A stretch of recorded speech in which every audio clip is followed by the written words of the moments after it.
just want to say thank you. You're welcome. Thank you. Yeah. Remember when I told you that Elon Musk was going to be the next target that the left freaks out about, that they melt down about every day? Well, here we are, and it's been about a week or so of non-stop crying and meltdowns over a hand gesture that Elon Musk did while on stage. Now, a lot of people are saying that it looks like a Yahtzee salute, and I'll admit, it definitely does. I don't think that's what he intended, but I understand why people are saying it looks that way, because it does look that way. But all of the performative outrage behind it, people going on, people pretending to be offended, it's kind of getting annoying at this point.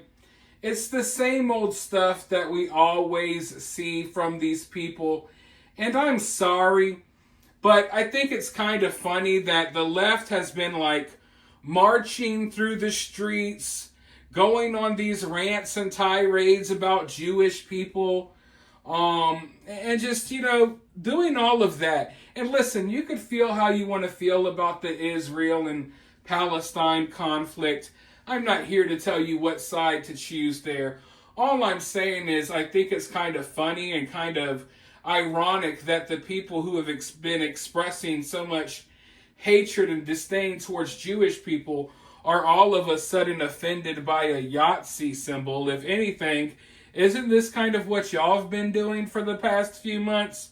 But literally tonight, as if there's not other news going on in the world, everything else that's going on in the world, and if you turn on CNN or MSNBC, they're literally still non-stop, basically around the clock, 24/7 coverage of them crying about Elon Musk and making all of these claims about him.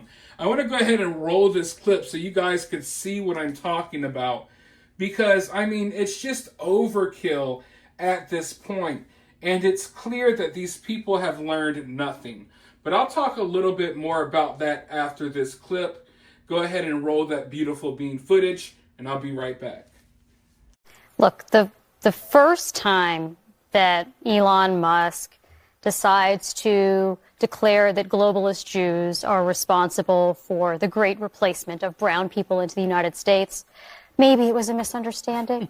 The second time he said that Jews are pushing hatred against white people, that's a quote, that was a little iffy.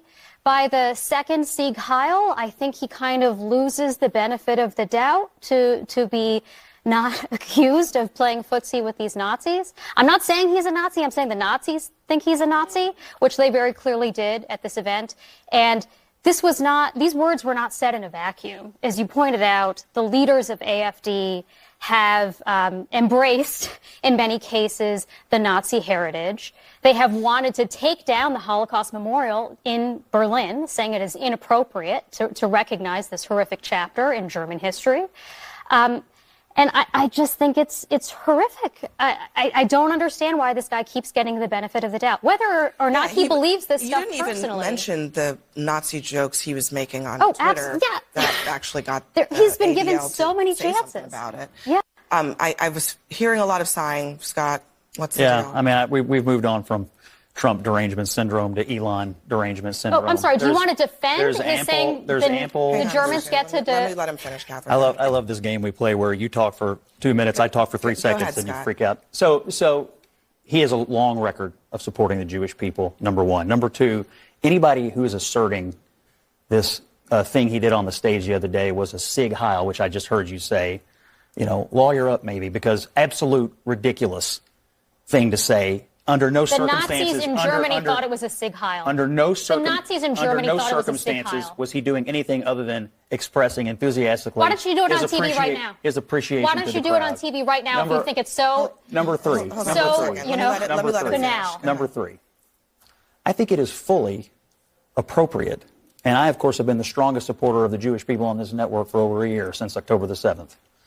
Is that true? To remember the Holocaust and to remember the atrocities committed against the Jewish people. And I also think it's appropriate to remember the atrocities committed against them right now. And it seems to me, let me just finish my point. No, it seems to me. I won't let you change the subject. It seems to Let's me. address what we're talking about. I'm trying to finish my point. As the Jew at this table, I'm trying to finish my point. I would say the people who are most concerned about and most all over Elon Musk today have had nary a word for the Nazis on college campuses who've gone crazy for the last year and a half. That is bull. That is bull. Nothing. I am a Jew. These people have learned nothing.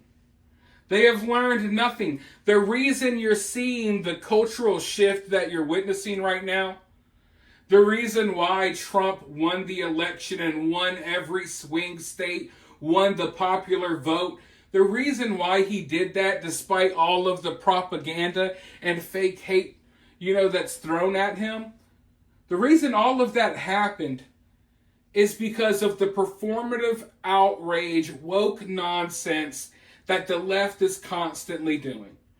The constantly overreacting to every little thing. Oh my God, look at that hand gesture. Oh my God, listen to what he said. Oh my God, look at that. The constant freaking out about nothing.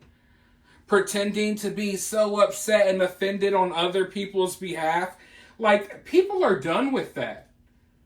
And listen, maybe in other corners of the world, people like living like that. They like having those loser mentalities, but that's against everything that America stands for. Real Americans are not like that. Real Americans aren't these sensitive, freaking pussyfoot individuals that cry over everything, that get outraged about everything, that whine about everything nonstop. You hurt my feelings, you hurt their feelings. It's like people are done with it.